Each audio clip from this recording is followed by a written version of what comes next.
Hey everyone, welcome back to another episode of Small Business Stories. You know me, the voice, Dr. LL, Loralyn Mears here, founder of Steeris, bringing you amazing guests every week. Today, we've got Ranasinha. He is the founder of Kexino, and he's a global marketing strategist. He's known for challenging conventional thinking. Right? My kind of guest. And he helps businesses understand why their marketing's failing. And this is what I love with my book, Misinterpreted.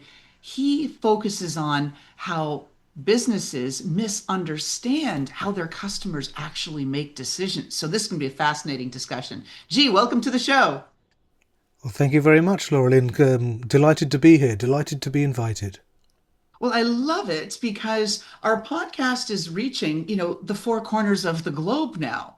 And you're dialing in here from France. So we've got folks who have been representing just about every major country out there on the podcast. And that's really interesting too, because we learn different perspectives about what's going on locally versus where, although most of my guests and myself are based in the US, there's a lot of the action happening, but we're not the only people that are doing small business work. Right. So, give us a sense of what's going on in your corner of the globe.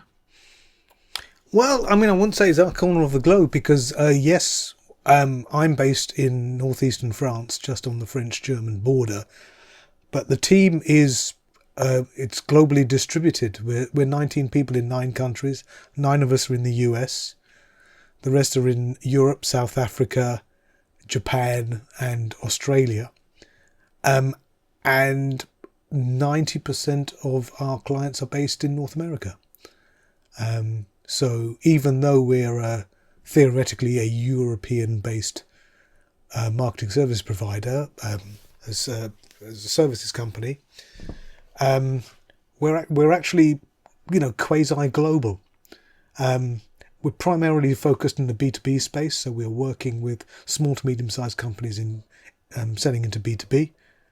And we help those types of guys and startups as well to produce better, more relevant marketing, right? We're combining things like strategy and branding.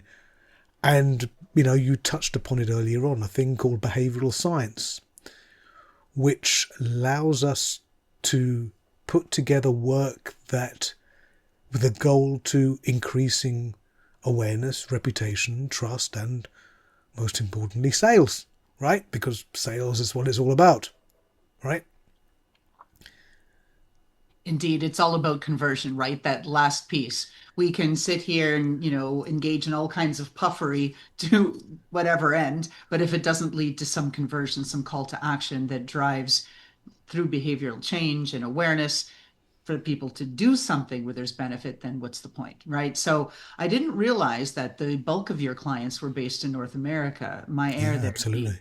So let's flip this around a little bit. So instead of what's going on in your corner of the globe, what are you seeing that's shifting? Because things are happening so quickly, and you've got this, like you said, quasi-global purview now. What do you see that's changing and shifting, and everybody's got to hustle a little to keep up with? I think there's a number of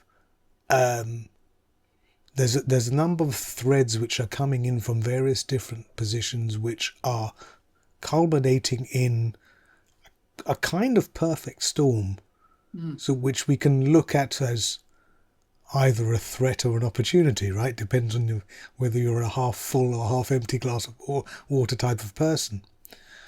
Um, but I think it's the inevitable conclusion of a efficiency driven, pragmatic, software driven process within marketing that's been going on for probably the last 20 odd years.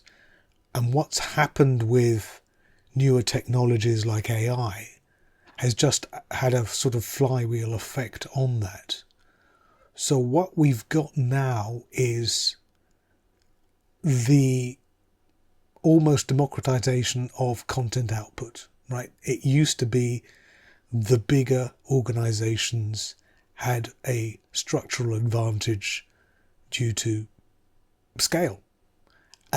So things like AI have leveled the playing field. So it's not about quantity anymore. But what it is about is, of course, quality. Because what I think we've got is a situation where these technologies have raised the floor. So it's very hard to see, really bad textual or image output like we used to see, the really dodgy clip art royalty free stuff, which I just think about that one person you see with a headset on the Contact Me page of like 1,001 websites, and you think, hang on, this lady here, this woman must be the hardest working woman on the planet because she's working for so many different organizations. That's been substituted somewhat by AI, but not necessarily good AI, good enough AI based upon people who don't actually have the eye to make a tasteful and objective conclusion on the quality of output. So, like I say, it's raised the floor, so there's less really, really crappy stuff. Sorry, can I say crappy? I'll Yes, you ask can. what the... People have Okay. used four-letter words, and that's not a Okay, four-letter word. So I go ahead. normally check in advance what the what the language conditions are. So if a word slips out, I'll apologise. But so it's raised the floor, but I don't think it's necessarily raised the ceiling. So what we've got is a greater preponderance of mediocrity. If we're averaging to the mean. But as we all know, it's at the periphery where all the clever stuff happens. Right? So I think we're in danger of creating more noise, more quantity, but messaging that doesn't actually deliver. It doesn't actually resonate at an emotional level. Which brings us on to this thing called behavioural science, which is looking at the details of how and why people make, in our case, buying decisions. And it's looking at how and why they make it rather than how they think they make such decisions. Because we are our own worst enemy in that respect. So behavioural science recognises that humans often act based upon unconscious biases and mental shortcuts, which we call heuristics. And most importantly, by emotional triggers, and not by purely rational analysis. Based upon when a marketing message hits you, you could have a very different reaction to that message. A Monday morning message may be received in a different way to a Friday afternoon message. The same message, right? So we use behavioural science principles to craft messages that align with buyers' natural decision-making patterns. Because I think if we can better understand the psychological triggers and the effect of context, we can create messaging for clients that resonate and more deeply and feels more intuitive. Okay, ultimately leading to more effective campaigns, because like we said, that's the goal of all of this stuff. So this sort of stuff is great for differentiating our message in a world where we're increasingly saying the same thing in 101 different ways, because, like I said, AI and other tools are democratizing messaging. We've all got the same capabilities. We're all putting in the same prompts and getting pretty much the same output.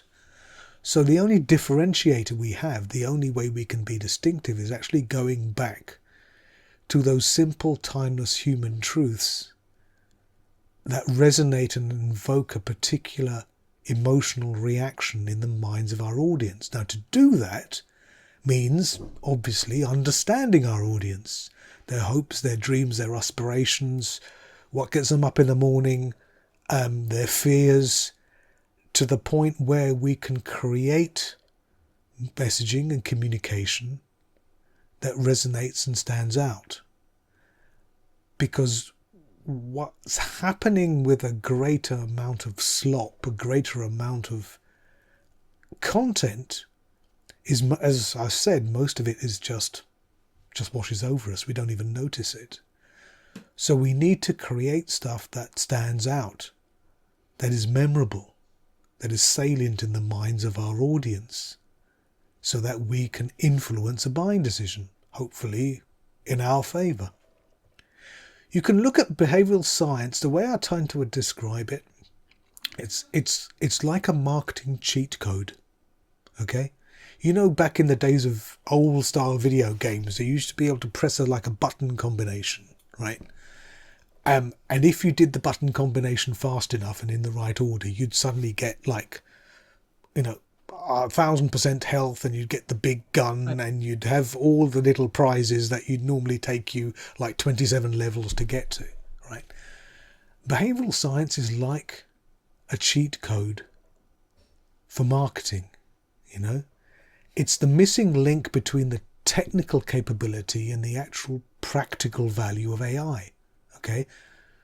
The way I like to think of it is like, if AI is the tool, then behavioural science is the operating manual for the humans that need to use it. So managers who are ignoring it, I think they risk building systems that may be technically brilliant, but are practically useless, because they're not generating the feedback, the intended, expected result. That was a very long explanation, I apologise. But hey, I'm in marketing, what do you expect? Well, there's that, right? So let me react to what you've just said and make sure I've synthesized it in the right way for our audience. Number one, we still have to connect with hearts and minds. That's the point of marketing. Number two, Absolutely. AI, because of it, great. More of us have access to more things and more opportunities to be able to DIY, right? Do it ourselves. But at the same time, work slop and the devolution towards sameness, right? It is not this, it is this, right? All of the language is the same. Every post looks the same. Right. That's eroding our ability to stand out and be differentiated. And number three, what we are not collectively doing as good of a job doing, maybe because we're outsourcing the job to AI, we're forgetting about how the customer experiences us and our brand.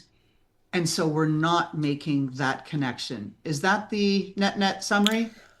Yeah, I mean, I think that the third point is a wider point that we can apply to various, I mean, pretty much every core area of the business, and not exclusively within communication. I mean, pricing is marketing, for example. Whether your delivery van has been washed this morning is marketing, right? How somebody answers the phone is marketing. And all of these facets may be from different parts of the organisation, different departments, but the customer doesn't see it that way. The customer has a single relationship with the organisation. And so every facet of that customer experience needs to be consistent and aligned with the values of the brand that we're trying to communicate. And that often doesn't happen because there are a number of different decisions which are made within the organisation where I'm sure marketing isn't even in the room, because it's not seen as marketing. And this comes down to unfamiliarity, if I can put my teeth back in, unfamiliarity with what marketing is. People think marketing is promotion. They think it's ads and social media and stress balls and tote bags and trade shows and videos and blogs and podcasts, right? Which are all part of marketing and are very important parts of marketing, don't get me wrong. But they're a tiny part of what marketing consists of. And people who don't understand the strategic areas of marketing, who don't understand segmentation, targeting, qual, quant, share of voice, all of this stuff that you learn if you've had experience or education in marketing, which unfortunately very few people have, it's no wonder when people are put into these roles and can't deliver from a revenue perspective. It's not their fault, right? They've been told marketing is X. The people who've hired them have assumed marketing is X. And so it's a blind leading the blind slightly. Now, this whole thing is your core thesis, right? You're always talking about how businesses are conflating and or confusing marketing and promotion. Distill it Right. for us, G, and say, hey, small business owners, if you're doing marketing yourself, this is what you need to do in marketing, and this is what you need to do in promotion. Don't confuse the two. What would you say? Well, I think I keep on reading, I mean, pretty much on a daily basis, really, some total BS written by people who think they have a handle on this stuff and haven't actually got a clue what they're talking about, in that marketing has totally changed. Okay? And I totally reject that premise. Firstly, because I think these people don't know what marketing actually is, right? And like I said, are confusing it with promotion. But also because marketing hasn't changed, because the psychological and emotional drivers that form the basic mental structures of how and why human beings buy things hasn't changed. Hasn't changed for 5,000 years, right? Now, what has changed, of course, are the tactics. Of course. Totally appreciate the tactics we're using today are completely different from what we were doing 20 years ago, 10 years ago, 3 minutes ago, right? But ultimately, the challenge of understanding buyers, the strategic questions we need to ask about target, position and objective remain pretty much the same as they always have done. Now, the execution is altered and will continue to evolve, but the fundamental challenges and the lessons we can learn from the recent and not so recent past, I think, remain pretty much the same. What's happening is that, especially for small business owners, they're confusing marketing efficiency with marketing effectiveness. And these things are very different things. Marketing used to be primarily about persuading people to influence their behavior to deliver a commercial result. As a consequence of that, the best marketers of the day were familiar with concepts such as human behavior, human insight, psychology, call it what you will. But I think we've lost that, and we're now more concerned with efficiency than effectiveness. So before I go any further, let's sort of define what I'm calling efficiency versus effectiveness. Effectiveness is about how well we're doing something to achieve a particular goal, how successful we are in delivering what we set out to do. Okay? Efficiency, on the other hand, is a ratio. Efficiency is about how much input we make to deliver a particular output. So if we can reduce input and maintain output, we have a more efficient system. But it's not about getting the best possible result. It's about doing the same for less. So by chasing efficiency metrics, what inevitably happens, and we can see it today, is that businesses end up looking and saying the same thing as one another. Right? I mean, you look at two businesses in the same category doing two pieces of communication, okay? And I bet you, 10 will get you 5, that if you covered up the logo for those two pieces of communication, the exact same piece of marketing could be used by pretty much either of them. Right? Right? Yeah.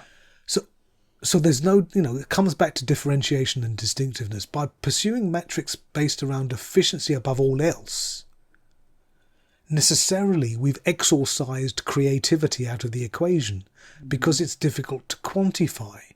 Okay? We can't say, okay, for this particular project, we're going to spend $127 worth of creativity and not a penny more, because it doesn't have an intrinsic value in that way. It's difficult to measure. Okay?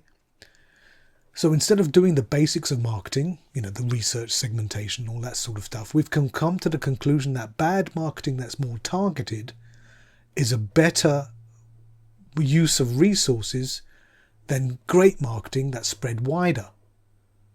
Which is why we resort to tricks like tracking cookies and remarketing tags and AI and other stuff that have to have. And as a result of that, we've now got things like GDPR and CCPA and PIPA and CPRA and God knows however many other four-letter acronyms, right? So it's like we're focused on getting the pizza delivered as quick as we can without realizing it hasn't been cooked properly, or it's got the wrong toppings on it.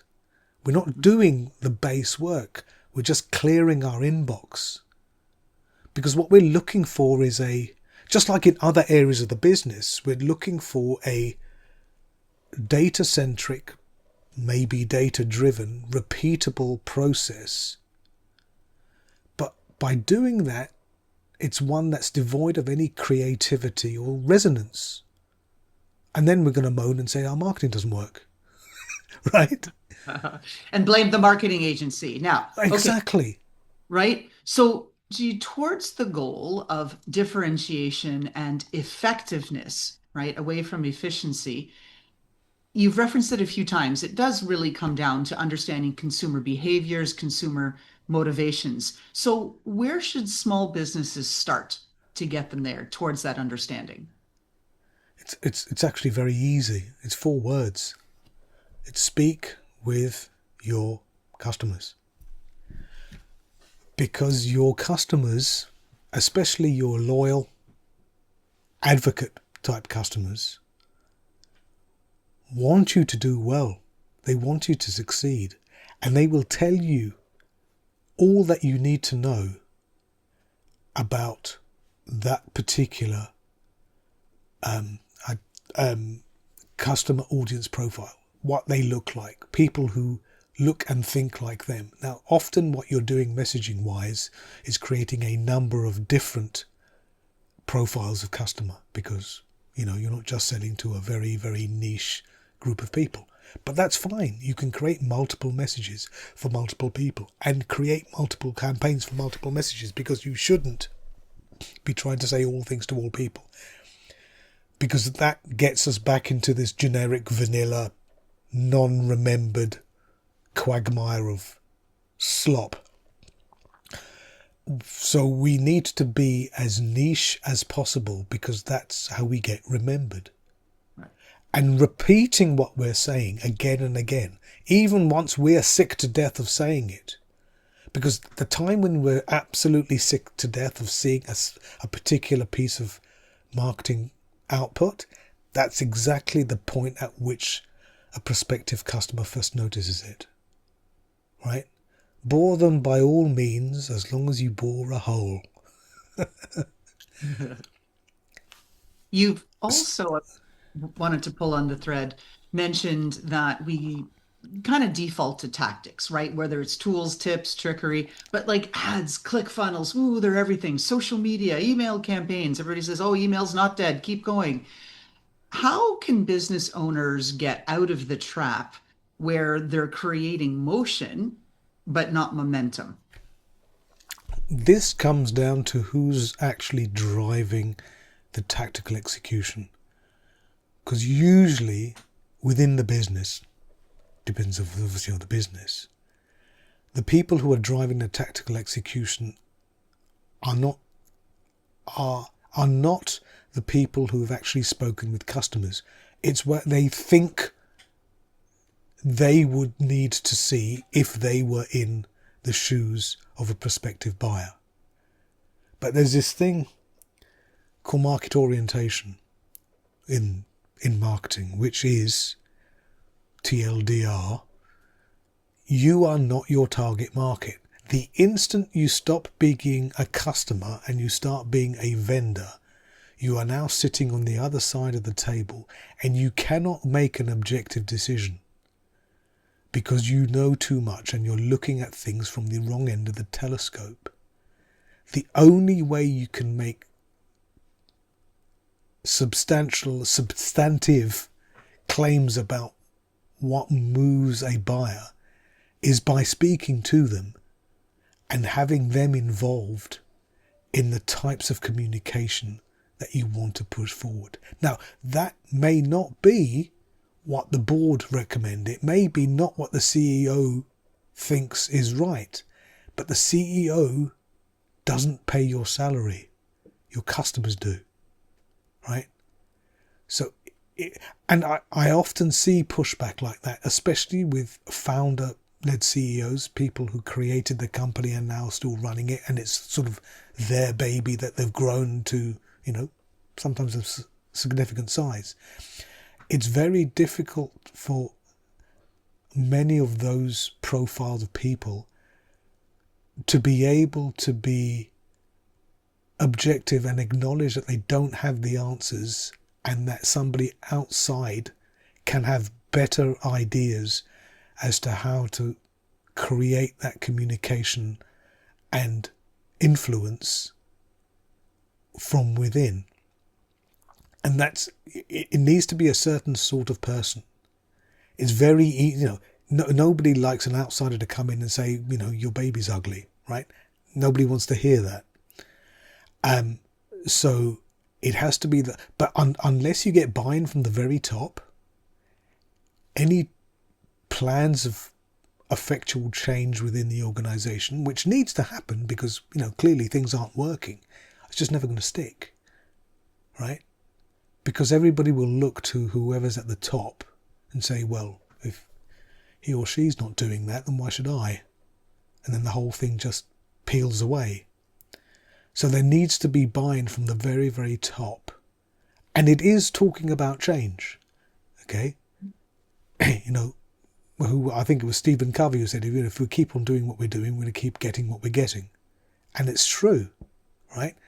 There needs to be a fundamental change in, not just in process, but in mindset. That's really what marketing is about, is bringing a different mindset to the operations and theory, the ethos, the spirit of how the business is going to be run. It's not about slapping on a new website. That doesn't solve the problem.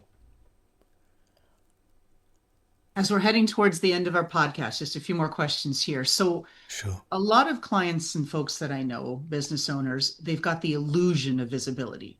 They're highly visible, but weakly trusted, right? If we get into trust signals, which is one of the things that I'm looking at, how is it that businesses can mistake that kind of attention for influence? And why aren't they focused on the singular goal, which is conversion to revenue? How do you get them to shift that mindset?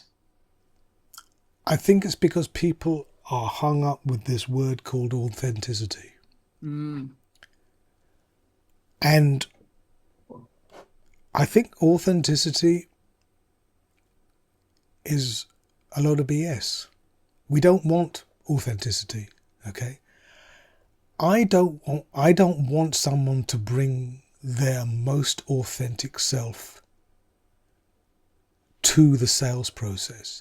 If I'm going under the knife and my cardiothoracic surgeon is going through a particular bad breakup, I don't want he or she to be in a bad mood. I don't want to see that.